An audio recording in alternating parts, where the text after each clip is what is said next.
അറബിയിലെ പ്രത്യേകത എന്താ അറിയോ? ഷിആറുൽ ഇസ്ലാം, ഇസ്ലാമിന്റെ അടയാളമാണ് അറബി ഭാഷ.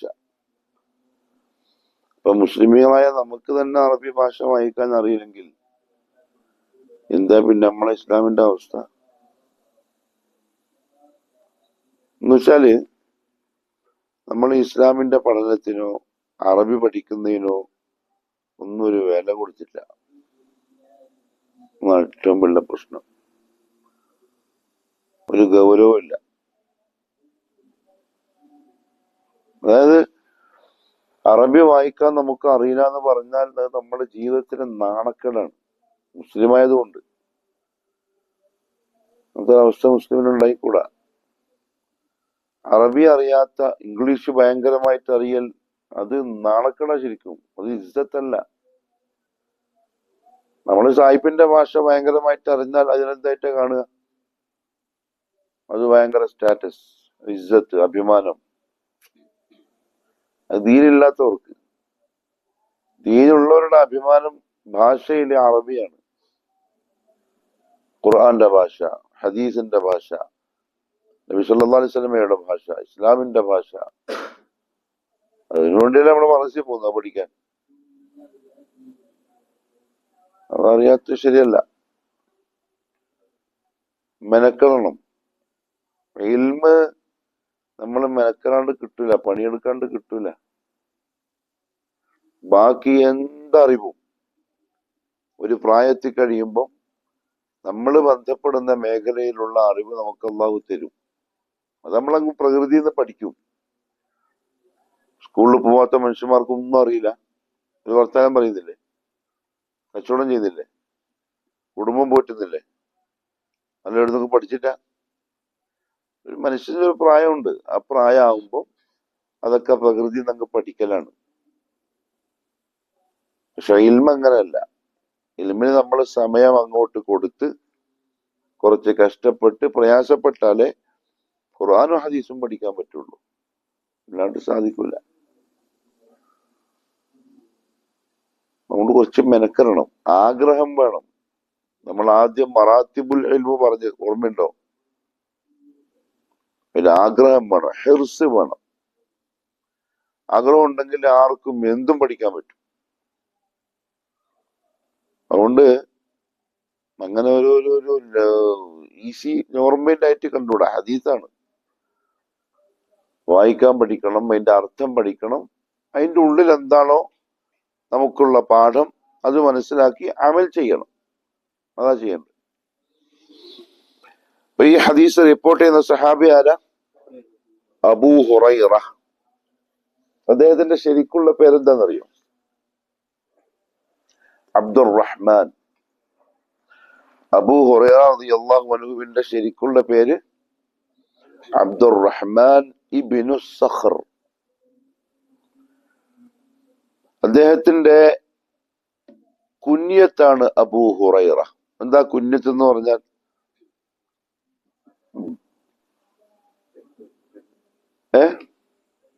പെറ്റ് നെയിം അല്ല, ടൈറ്റിൽ. അദ്ദേഹത്തിനെ വിളിക്കുന്ന പേര്. സാധാരണ മക്കളിലേക്ക് ചേർത്തിട്ടാണ് വിളിക്കുക. അബൂ മുഹമ്മദ്, അബൂ അബ്ദുല്ല, അല്ലെങ്കിൽ ചില വസ്തുക്കളിലേക്കും ചേർക്കും. ഹുറൈറ എന്ന് പറഞ്ഞാൽ പൂച്ചക്കുട്ടി എന്നർത്ഥം. അദ്ദേഹം പൂച്ചനെ ഇഷ്ടപ്പെടുന്ന, പൂച്ചനെ വീട്ടില് വളർത്തുന്ന ആളാണ്. അപ്പൊ അതിലേക്ക് ചേർത്തിട്ട് എന്ത് വിളിച്ചു? അബൂ ഹുറൈറ. ശരിക്കുള്ള പേരെന്താ പറഞ്ഞ? അബ്ദുറഹ്മാൻ ഇബ്നു സഖർ. അതാണ് ശരിക്കുള്ള പേര്, അബൂ ഹുറൈറ. നബി സല്ലല്ലാഹു അലൈഹി വസല്ലമയുടെ സഹാബാക്കളുടെ കൂട്ടത്തില് ഏറ്റവും അധികം ഹദീസുകൾ റിപ്പോർട്ട് ചെയ്ത സഹാബിയാണ് അബൂ ഹുറൈറ.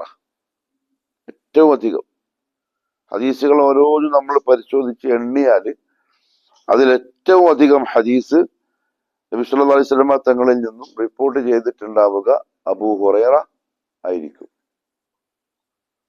വലിയ പണ്ഡിതനാണ്. അതിനൊരു കാരണമുണ്ട്. അബൂ ഹുറൈറക്ക് മദീനയില് കുടുംബക്കാരോ ബന്ധുക്കാരോ അങ്ങനെ ആരുമില്ല. ഒറ്റത്തടിയാണ്. സാധാരണ സഹാബാക്കളെ പോലെയല്ല. മാത്രമല്ല പൈസയുമില്ല, സമ്പത്തുമില്ല, ഒന്നുമില്ല. ഫക്കീറാണ് അബൂ ഹുറൈറ. ഫക്കീർ എന്നും പറഞ്ഞൂടാ, അഫ്ഖറാണ്. അതായത് തിന്നാനും കുടിക്കാനും വരെ ഇല്ലാത്ത ആള്. വീടില്ല, കിടക്കാൻ സ്ഥലമില്ല. അദ്ദേഹം താമസിക്കൽ എവിടെയാ? റസൂലുള്ളാഹി തങ്ങളുടെ പള്ളിയിലാണ്. അങ്ങനെ കുറെ ആൾക്കാരുണ്ട്. അപ്പൊ ഇന്നും മദീനത്തെ പള്ളിയിൽ അവര് അന്ന് താമസിച്ച ആ സ്ഥലം പ്രത്യേകം അടയാളപ്പെടുത്തി ഇങ്ങനെ കെട്ടിപ്പൊക്കി വെച്ചിട്ടുണ്ട്. അഹ്ലുസുഫ എന്ന് അവർക്ക് പറയാം. എന്താണ്?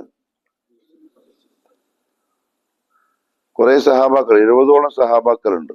ആ സഹാബാക്കളുടെ നേതാവാണ് അബൂ ഹുറൈറ റളിയല്ലാഹു അൻഹു. അപ്പൊ ജോലിയില്ല, കച്ചവടവും, പണിയില്ല, കുടുംബമില്ല, ബന്ധുക്കളില്ല. അതുകൊണ്ട് ഫുൾ ടൈം എവിടെ ഉണ്ടാവും?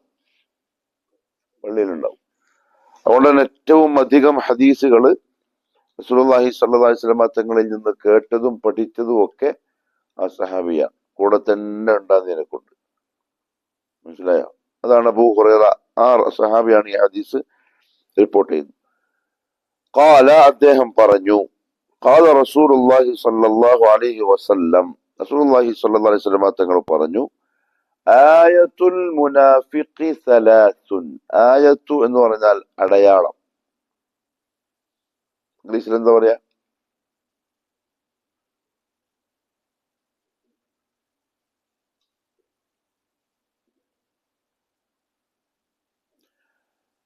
ലക്ഷണം.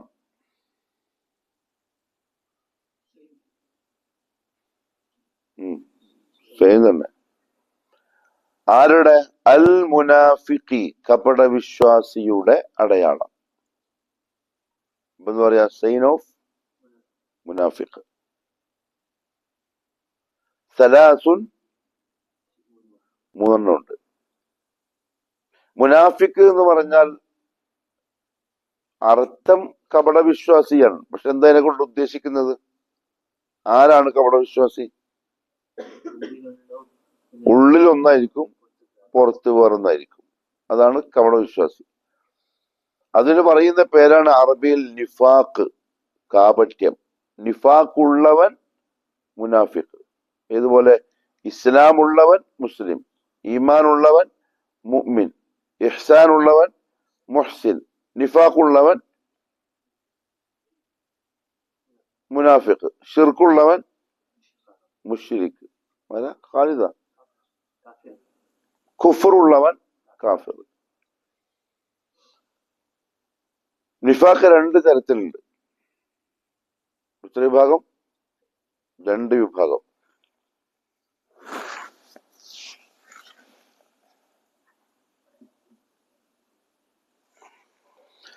ഒന്ന് നിഫാഖുൻ ഇഅ്തിഖാദിയുൻ. ഇതാണറിയോ? നിഫാഖുൻ ഇഅ്തിഖാദിയുൻ.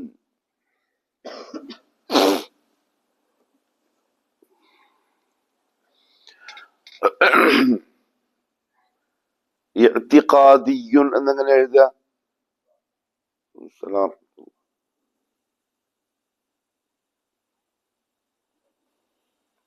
നിഫാഖുൻ ഇഅ്തിഖാദിയുൻ.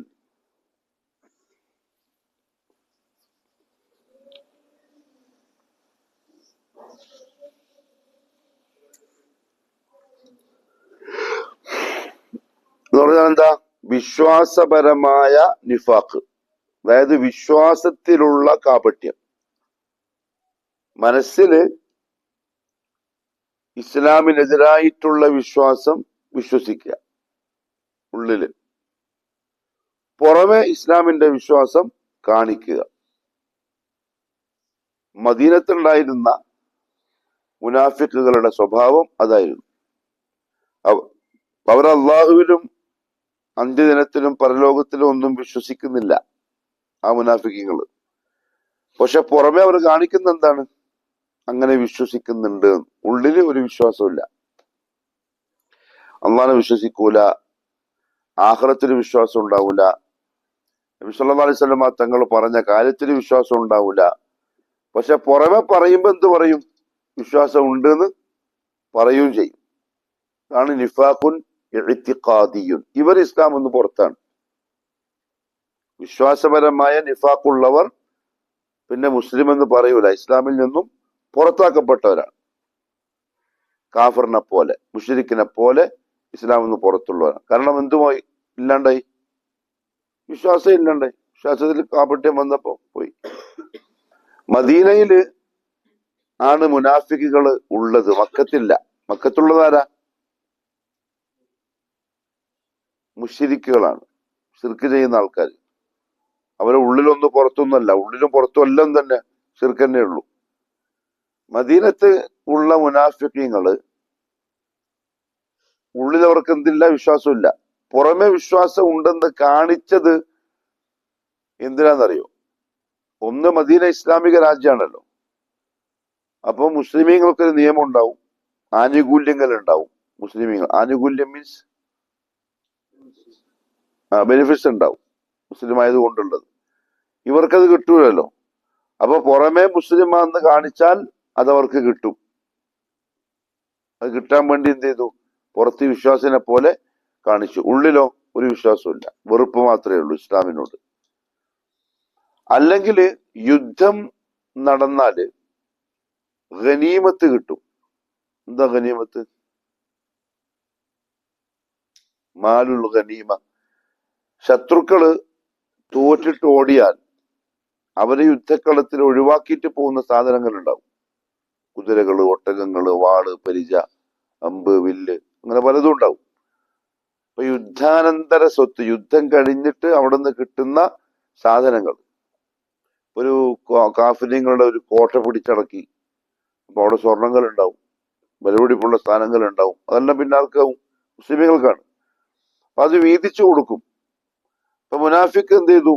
അത് കിട്ടണമെങ്കിൽ എന്താവണം? മുസ്ലിം ആവണം. അപ്പൊ അതും നമുക്ക് കിട്ടുമല്ലോ എന്ന് വിചാരിച്ചിട്ട് പുറത്ത് വിശ്വാസം കാണിച്ചു.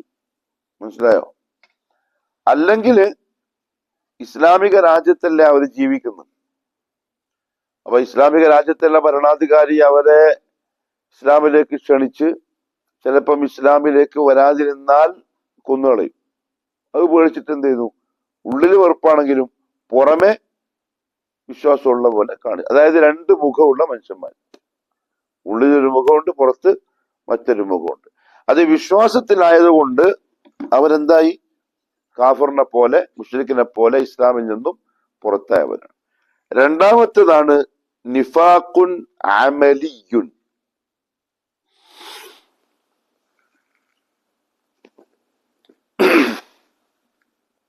നിഫാഖുൻ അമലിയുൻ.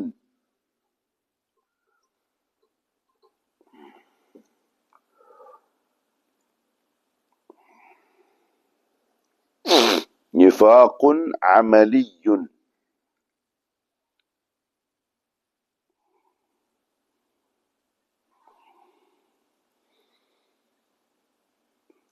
അമലിൽ, പ്രവർത്തനങ്ങളിൽ വരുന്ന നിഫാഖ്. വിശ്വാസമെല്ലാം ഓക്കെ ആയിരിക്കും, അതിലൊന്നും ഉണ്ടാവില്ല, നിഫാഖ് ഉണ്ടാവില്ല. അത് ഖുർആൻ പറഞ്ഞ പോലെ, ഹദീസിൽ പറഞ്ഞ പോലെ അഹ്ലുസുന്ന വൽ ജമാഅത്തിന്റെ വിശ്വാസം, അഖീദ എന്താണോ അത് ക്ലിയർ ആയിട്ടുണ്ടാവും. പക്ഷെ ജീവിതത്തില് അവരുടെ പ്രവൃത്തികളുണ്ടല്ലോ, അതിൽ ചിലപ്പം ചില രണ്ട് മുഖം വരും. അതിനെപ്പറ്റിയാണ് ഈ ഹദീസിൽ വന്നിട്ടുള്ളത്. അപ്പൊ അത് എന്താവില്ല, ഇസ്ലാമിൽ നിന്ന് പുറത്താവില്ല, പക്ഷെ കുറ്റകരമാണ്, വലിയ പാവമാണ്. അതാ പറയാൻ പോകുന്നത്. ആയത്തുൽ മുനാഫിഖി, കപട വിശ്വാസിയുടെ അടയാളം, സലാസുൻ, അർത്ഥം മൂന്നെണ്ണമാകുന്നു. ഒന്ന്, ഇദാ ഹദ്ദസ, സംസാരിച്ചാൽ. ഹദ്ദസ എന്ന് പറഞ്ഞാൽ സംസാരിക്കുക, വർത്താനം പറയുക. ഇദാ ഹദ്ദസ, സംസാരിച്ചാൽ, കദബ, അവൻ കളവ് പറയും.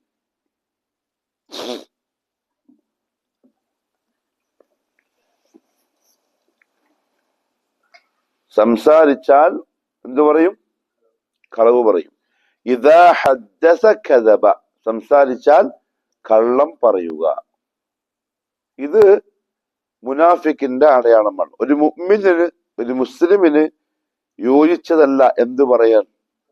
കളവ് പറയാൻ. നബി സല്ലല്ലാഹു അലൈഹി വസല്ലം തങ്ങൾ ഏറ്റവും അധികം വെറുത്ത ഒരു സ്വഭാവം ഉണ്ടെങ്കിൽ അതേതാ? കളവ് പറയലാണ്. പറയാൻ പാടില്ല. ചിലപ്പോ നമുക്ക് എന്തെങ്കിലും ഒരു ലാഭം കിട്ടും കളവ് പറഞ്ഞാൽ, എന്നാലും പറയാൻ പറ്റില്ല. തമാശക്ക് പോലും എന്ത് പറഞ്ഞൂടാ? കളവ് പറഞ്ഞൂടാ ഒരിക്കലും. ചിലപ്പോ സത്യം പറഞ്ഞാൽ രണ്ടടി കൊള്ളുമായിരിക്കും, അല്ലെങ്കിൽ സത്യം പറഞ്ഞാൽ നമ്മൾ കൊല്ലപ്പെടുമായിരിക്കും, എന്നാലും എന്തെന്നെ പറയണം? സത്യം തന്നെ പറയണം. കളവ് ഒരിക്കലും പറയരുത്. ചെറിയ ചെറിയ കളവൊക്കെ പറഞ്ഞു തുടങ്ങും, ചെറിയ ചെറിയ കള്ളത്തരങ്ങളൊക്കെ കാണിച്ചു തുടങ്ങും, പിന്നെ അതെവിടെ എത്തും? വലിയ കളവിലെത്തും. മനസ്സിലായോ? അത് ശരിക്കും ഒരു മുസ്ലിമിന് യോജിച്ചതേ അല്ല കളവ് പറയാൻ, മുഅ്മിനിന് യോജിച്ച സ്വഭാവമേ അല്ല. അവിടെ റസൂൽ എടുത്തു പറഞ്ഞത് മുനാഫിഖിന്റെ സ്വഭാവമാണ് സംസാരിച്ചാൽ കളവ് പറയുക. പിന്നെയോ വഇദാ വഅദ, വാഗ്ദാനം ചെയ്താൽ. എന്താ? പ്രോമിസ് ചെയ്യുക. പ്രോമിസ് ചെയ്താൽ അഖ്ലഫ, അതിനെതിരെ കാണിക്കും. അഖ്ലഫ എന്ന് പറഞ്ഞാൽ എതിര് കാണിക്കുക. വഇദാ വഅദ, അവൻ പ്രോമിസ് ചെയ്താൽ. അഖ്ലഫ എന്താ അർത്ഥം പറഞ്ഞേ? അർത്ഥം മനസ്സിലായ? അതിനെതിരെ കാണിക്കും. എതിര് കാണിക്കാന്ന് പറഞ്ഞാൽ ആക്കൂല, ചെയ്യൂല. വഇദാ വഅദ, വഅദ ചെയ്താൽ, വാഗ്ദാനം ചെയ്താൽ, പ്രോമിസ് ചെയ്താൽ. അഖ്ലഫ, അതവൻ തെറ്റിക്കും. അതായത് വാക്ക് പാലിക്കാതിരിക്കുക. ഒരു കാര്യം ഓക്കെ പറഞ്ഞാൽ, ഞാൻ ഇവിടെ വരാം, അവിടെ പോണം, ഞാൻ നിന്നെ ഇവിടെ കാത്തിരിക്കാം, അവിടെ കാത്തിരിക്കണം. ആരോടെങ്കിലും എന്തെങ്കിലും വാക്ക് കൊടുക്കുകയാണെങ്കിൽ അത് പാലിക്കണം. അതായത് ഇപ്പൊ നമ്മള്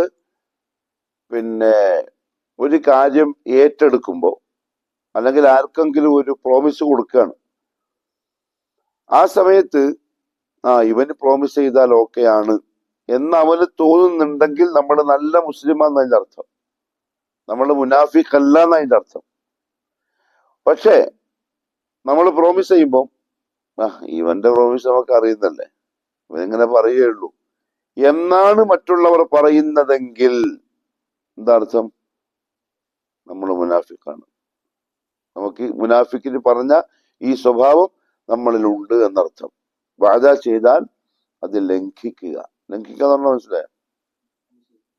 ചെയ്യാതിരിക്കുക, ഫോളോ ആക്കാതിരിക്കുക. നിഫാഖാണ്, കാപട്യത്തിന്റെ അടയാളമാണ്. മുസ്ലിമിന് ആ സ്വഭാവം ഉണ്ടായിക്കൂടാ. ഒരു കാര്യം പറഞ്ഞാൽ അത് ചെയ്തോളണം. അപ്പം എന്ത് ചെയ്യണം? അങ്ങനെ നമുക്ക് ചെയ്യാൻ പറ്റുന്നത് മാത്രമേ പ്രോമിസ് ചെയ്യാൻ പറ്റുള്ളൂ. മനസ്സിലാകുന്നുണ്ടോ? പ്രോമിസ് ചെയ്തിട്ട് ചെയ്യാൻ സാധിക്കൂല എന്നെനിക്ക് ഉറപ്പുണ്ടെങ്കിൽ ഒരിക്കലും പ്രോമിസ് ചെയ്യാൻ പാടില്ല. തെറ്റാണ്. ചെയ്തിട്ട് പിന്നെ അത് പാലിക്കാതിരുന്നാൽ അള്ളാഹുവിന്റെ അടുത്ത് കുറ്റക്കാരനാവും. മാത്രമല്ല അത് കപട വിശ്വാസിയുടെ അടയാളം കൂടിയാണ്. മൂന്നാമത്തേതോ വഇദതുമിന, വിശ്വസിക്കപ്പെട്ടാൽ, അതായത് ആരെങ്കിലും നമ്മളെ വിശ്വസിച്ചാൽ, ഖാന, അവൻ വഞ്ചിക്കും, ചതിക്കും. മനസ്സിലായോ? ചതിക്കാന്ന് എന്താ? ദോഖാദേന. ഒരാള് നമ്മുടെ അടുത്ത് ഒരു രഹസ്യം പറഞ്ഞു, അവന്റെ ലൈഫിലുള്ള എന്തോ ഒരു രഹസ്യം പറഞ്ഞു. നമ്മുടെ അടുത്ത് പറഞ്ഞെന്തുകൊണ്ടാ അറിയോ? നമ്മളെ വിശ്വസിച്ചിട്ട് പറഞ്ഞതാ. ഇവൻ ആരോടും പറയൂല, ഇവൻ രഹസ്യമാക്കി വെച്ചോളും എന്ന് വിശ്വസിച്ചുകൊണ്ടാണ് പറഞ്ഞതെങ്കിൽ പിന്നെ അത് നമ്മൾ ആരെങ്കിലും അറിയിച്ചാൽ മുനാഫിഖാണ്. മനസ്സിലായോ? കാരണം ഇത് തുമിന ഖാന, അത് ചതിയാണ്, വഞ്ചനയാണ്. കാരണം മറ്റേയാൾ എന്നെ വിശ്വസിച്ചുകൊണ്ടാ പറഞ്ഞത് തന്നെ. ഇവൻ കുഴപ്പമില്ല, ഇവൻ നല്ല ചങ്ങാതിയാണ്, ഇവനടുത്ത് പറയാം, അല്ലെങ്കിൽ ഇവൻ അറിഞ്ഞാലും പ്രശ്നമൊന്നുമില്ല. നമ്മളിൽ ഒരു വിശ്വാസമുണ്ട്. ആ വിശ്വാസം തകർത്താൽ നമ്മൾ മുസ്ലിം അല്ല, പിന്നെ മുനാഫിഖാണ്. ഈ മൂന്ന് സ്വഭാവം നബി സല്ലല്ലാഹു അലൈഹി വസല്ലം എടുത്തു പറയാൻ കാരണം ഇത് പൊതുവെ അധിക ആളുകൾക്കും വരുന്ന തെറ്റാണ്. വെറുതെ കളവ് പറയാം. ഞാൻ അങ്ങനെ മറ്റതെങ്ങനെ മറിച്ചത് ഇങ്ങനെ, എനിക്കതുണ്ട്, എനിക്കറിയാം, ഇതറിയാം, ഇങ്ങനെ എങ്ങനെ എങ്ങനെ. തമാശക്കും പറഞ്ഞൂടാ, എന്തെങ്കിലും കാര്യം നേടാനും കളവ് പറഞ്ഞൂടാ. കാരണം അതിന് ഹൈറില്ല. കളവിലൂടെ തുടങ്ങുന്ന ഒരു കാര്യത്തിലും ഹൈറുണ്ടാവില്ല. മനസ്സിലായോ?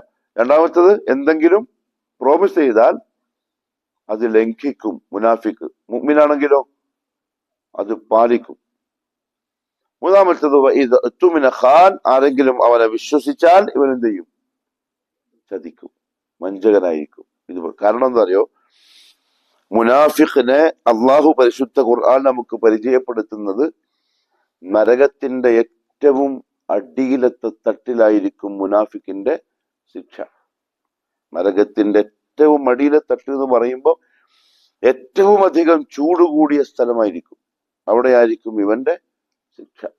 അതുകൊണ്ട് വളരെ ശ്രദ്ധിക്കണം. ജീവിതത്തില് കളവ് ഉപ്പാനോട്, ഉമ്മാനോട്, ചങ്ങാതിമാരോട്, മൂത്തവരോട്, വീട്ടിലുള്ളവരോട് കളവ് പറയരുത്. കളവ് പറയേണ്ടി വരുന്നത് എന്തുകൊണ്ടറിയോ? തെറ്റ് ചെയ്യുന്നുകൊണ്ടാണ്. അല്ലേ? തെറ്റ് ചെയ്യാത്താക്ക് കളവ് പറയേണ്ട കാര്യമുണ്ടോ? ഉള്ള പോലെ അങ്ങ് പറഞ്ഞാൽ പോലെ. പാപികൾ മാത്രമേ കളവ് പറയുള്ളൂ. അപ്പൊ നമുക്ക് കളവ് പറയുന്നൊരു സ്വഭാവം ഉണ്ടെങ്കിൽ എന്ത് മനസ്സിലായിക്കൊള്ളണം? നമ്മൾ എവിടെയോ എന്തോ കുരുത്തക്കേട് കാണിക്കുന്നുണ്ട്. ആളെ മുമ്പിൽ കാണിക്കാൻ പറ്റാത്ത, ആളുകൾ അറിയാൻ പറ്റാത്ത എന്തോ രഹസ്യമായി നമ്മൾ ചെയ്തിട്ടുണ്ട്, പെട്ടുപോയിട്ടുണ്ട്. അത് മറക്കാൻ വേണ്ടിയിട്ടായിരിക്കും എന്ത് പറയുന്നുണ്ടാവുക? കളവ് പറയുന്നുണ്ടാവുക. ഒരു കളവ് പറഞ്ഞാൽ പിന്നടുത്തേ പറയണം, പിന്നടുത്തേ പറയണം, പിന്നടുത്തേ പറയണം. നബി സല്ലല്ലാഹു അലൈഹി വസല്ലം തീരെ ഇഷ്ടപ്പെട്ടിട്ടില്ല ആ സ്വഭാവം. അതുകൊണ്ട് സത്യമേ പറയാവൂ. എത്ര പ്രയാസം ഉണ്ടായാലും റസൂലുള്ളാഹി പറഞ്ഞറിയോ? എത്ര കയ്പുള്ള സംഗതിയാണെങ്കിലും, കയ്പ് മീൻസ് അങ്ങനെയാണെങ്കിലും സത്യം പറയാം, എവിടെയാണെങ്കിലും. പിന്നെയോ, ആളുകൾക്ക് നമ്മൾ ഒരു വിശ്വാസം വരുന്ന തരത്തിൽ പറഞ്ഞ വാക്ക് പാലിക്കണം. അവൻ പറഞ്ഞാൽ ഓക്കെയാണ്, അവൻ വരും എന്ന് പറഞ്ഞാൽ വരും, ഇവൻ പോകുമെന്ന് പറഞ്ഞാൽ പോവും, ഇവൻ ചെയ്യാന്ന് പറഞ്ഞാൽ ചെയ്യും എന്ന് ആളുകൾക്ക് നമ്മളെ പറ്റി തോന്നുന്ന തരത്തിൽ പ്രോമിസ് ചെയ്താൽ പാലിക്കണം. പിന്നെയോ, ചതിയന്മാരാവരുത്, തോപ്പിക്കരുത്, ഒരാളെ വഞ്ചിക്കരുത്. കാരണം മറ്റുള്ള നമ്മളെ വിശ്വസിച്ചിട്ട് ചിലപ്പോൾ പലതും ചെയ്യുന്നുണ്ടാവും. ഇവൻ എൻ്റെ കൂടെ ഉണ്ട്, ഓൻ ഓക്കെ പറഞ്ഞിട്ടുണ്ട്, അല്ലെങ്കിൽ ഓനെ കുഴപ്പമില്ല, ഓൻ ആരോടും അറിയിക്കൂല, ആരോടും പറയില്ല, അല്ലെങ്കിൽ ഓൻ എന്നെ പറ്റിക്കൂല എന്നൊക്കെ മറ്റുള്ളവർക്ക് തോന്നിയിട്ടായിരിക്കും അവർ നമ്മളെ കൂടെ കൂടിയിട്ടുണ്ടാവുക. അങ്ങനെ കൂടി അവനെ ഇവനെന്ത് ചെയ്യും? ചതിക്കും. ഒരു കാരണവശാലും ഉണ്ടായിക്കൂടാ. അതുകൊണ്ട് ഈ 3 സ്വഭാവങ്ങളാണ് ഒരാൾക്ക് അയാളുടെ പ്രവൃത്തി, ഇസ്ലാം ഒന്നും പുറത്തായി പോവില്ല, പക്ഷെ വലിയ പാപമാണ് ഈ 3 എണ്ണം. ഒന്നുകൂടെ നോക്കിയാൽ, നബി ഹുറൈറത റളിയല്ലാഹു അൻഹു ഖാൽ ഖാല റസൂലുള്ളാഹി സ്വല്ലല്ലാഹു അലൈഹി വസല്ലം ആയത്തുൽ മുനാഫിഖി സലാസുൻ ഇദാ ഹദ്ദസ കദബ വഇദാ വഅദ അഖ്ലഫ വഇദാ ഇതുമിന ഖാന. അബൂ ഹുറൈറ റളിയല്ലാഹു അൻഹു പറയുന്നു, റസൂലുള്ളാഹി സ്വല്ലല്ലാഹു അലൈഹി വസല്ലം പറഞ്ഞു, ആയത്തുൽ മുനാഫിഖി, മുനാഫിക്കിന്റെ അടയാളം, സലാസുൻ, 3 എണ്ണമാകുന്നു. ഇദാ ഹദ്ദസ, അവൻ സംസാരിച്ചാൽ, കദബ, അവൻ കളവ് പറയും, വഇദാ വഅദ, എന്തെങ്കിലും വഅദ ചെയ്താൽ, വാഗ്ദാനം ചെയ്താൽ, പ്രോമിസ് ചെയ്താൽ, അഖ്ലഫ, അതവൻ തെറ്റിക്കും, വഇദാ തുമിന, അവൻ വിശ്വസിക്കപ്പെട്ടാൽ, അഥവാ ആരെങ്കിലും അവനെ വിശ്വസിച്ചാൽ, ഖാന, അവൻ ചതിക്കും. മുത്തഫഖുൻ അലൈഹി. പഠിക്കാതെ, നോക്കാതെ, പിന്നെ മനസ്സിലാക്കാതെ അടുത്ത ക്ലാസ്സിൽ ഇൻഷാ അല്ലാഹ് വരണം. ആയിക്കോട്ടെ. എത്ര ഹദീസായി ഇപ്പൊ? 5 ഹദീസും അടുത്ത ആഴ്ച കേൾപ്പിക്കണം ഇൻഷാ അല്ലാഹ്. സുബ്ഹാനകല്ലാഹുമ്മ വബിഹംദിക അഷ്ഹദു അൻ ലാ ഇലാഹ ഇല്ലാ അൻത അസ്തഗ്ഫിറുക വഅതൂബു ഇലൈക്.